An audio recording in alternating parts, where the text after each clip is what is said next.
Alright, this is Mr. Campbell, and a few questions I have for him is, how do you negotiate with other people?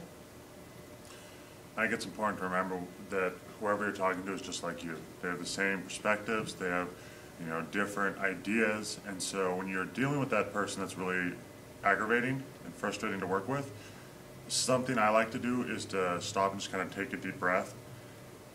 Sometimes even in class when it's a student, I'll step outside for a minute and then I can regather my thoughts and realize I do some of the same things. I could get people very frustrated, I could be difficult to be around, and so I try and change my voice and change how I'm dealing with that person so that everything we can get done will get done. Sometimes a person's so difficult that you also need to be able to say, it's just not worth it. I've had that happen with students as well. I will step outside, take a breath, think about it, come back in, try to talk differently or work it out with the student, and if they're still being difficult, there comes a time where I just go, it's not worth getting in a fight over. I'm just going to move on and deal with everyone else and leave this person alone and let them figure it out themselves. And so I think you have to realize, is it really worth the fight when you're dealing with somebody that you don't want to negotiate with? And it's always important to take different steps to try different forms of negotiating and talking to people. Alright, how do you handle stress? Like, for classrooms, do you ever get, have the days where you get really stressed out with your class and, Yeah, I think there's different types of stress, and being a teacher actually is a totally different type of stress than I had when I was a kid. And so when I was younger, or even in college, and you just had lots of work to do, it was kind of like you could just get through and do it. And I was always good at compartmentalizing it, where it'd be like, all right, if I do this, I have one thing done, and I don't think about anything else till I'm done with the first thing. And I get that paper done, and then boom, I got another one. Okay, I'll get that one done. And because if you look at the whole, you're like, I have all this to do. It's easy to be lost. You get all confused. You're like, oh, it's too much. I can't do it. So I would take one piece at a time.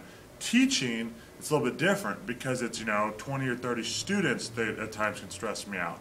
And one of the things I found as I've become older and taught more is that I used to think the trick to getting over stress was just to stay late and get as much done as I can and always be working and stuff like that. And it ended up kind of killing me.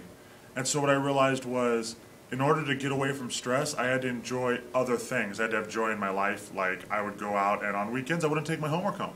Even though I had students who were like, we want our test back, we took Friday by Monday, I'd say, too bad. And I'd go home, and I'd go out and do something I liked. And I would sleep in. And when I came back Monday, I was really refreshed and ready to go, and I'd be in a better mood, too, when I was grading tests, things like that. So I would learn to take some time out for me and use de-stressors. I like to go hunting, I like to go fishing, I like to play video games or shoot guns or things like that. And then when I'm done with it, I feel happier and better about it. And I think not only does it de-stress me, but it makes me a better teacher when I come back because I am refreshed, opposed to if I spend all week, I know teachers spend weekends here at school, and it's no wonder they're mad or angry or frustrated because they never leave. They never get a chance to rest.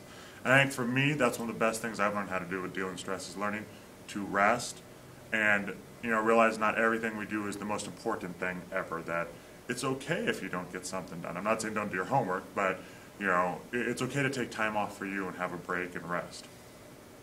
Alright, thank you, Mr. Campbell. You're welcome.